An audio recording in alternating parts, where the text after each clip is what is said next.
আসসালামু আলাইকুম প্রিয় দর্শক, আপনারা কেমন আছেন? আশা করি ভালো আছেন।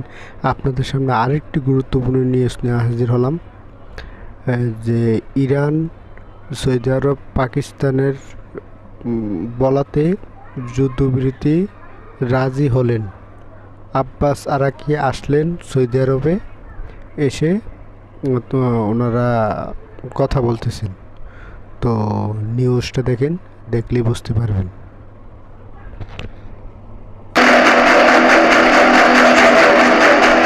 মধ্যপ্রাচ্যের অন্যতম গুরুত্বপূর্ণ তেল সমৃদ্ধ দেশ সৌদি আরব, আর সেখানে মার্কিন ঘাঁটি থাকার কারণে ট্রাম্পের সঙ্গে সুসম্পর্ক রয়েছে সৌদি যুবরাজ সালমানের। যদিও ইরানের যুদ্ধে প্রতিবেশী দেশ হিসেবে পাশে না দাঁড়িয়ে উল্টো যুক্তরাষ্ট্রকে পরাশক্তি ভেবে তাদের পাশে দাঁড়িয়েছিল সৌদি আরব, কিন্তু সেটি যে তাদের জন্য কাল হয়ে দাঁড়াবে তা বোধ হয় স্বপ্নেও ভাবেনি তারা। আর তাই যুদ্ধের 40 দিনের মধ্যে যুক্তরাষ্ট্র ও ইসরায়েল ইরানের কাছে হাঁটতে বসলে পাকিস্তানের মধ্যস্থতায় যুদ্ধবিরতির জন্য আলোচনায় বসে এই তিন দেশ। আর সেই আলোচনায় বসতে ইরানের রাজি হওয়ার পর থেকে আবারও তাদের সঙ্গে সম্পর্ক উন্নয়ন করতে এগিয়ে এসেছে সৌদি। এবার ইরানের পাশে দাঁড়িয়ে পূর্ণ সমর্থনের ঘোষণা দিয়েছে সৌদি আরব।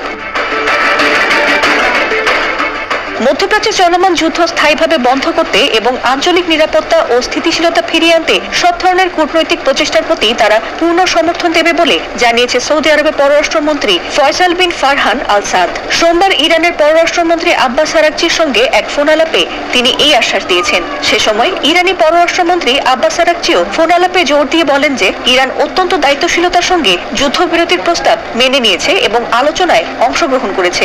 যদিও সেই আলোচনায় মার্কিন পক্ষের মাত্রাতিরিক্ত ও অন্যায্য আবদার এবং অনড় অবস্থানের কারণে বৈঠকটি কোনো সুনির্দিষ্ট ফলাফল ছাড়াই শেষ হয়েছে বলে দাবি করেছেন আরাকচি।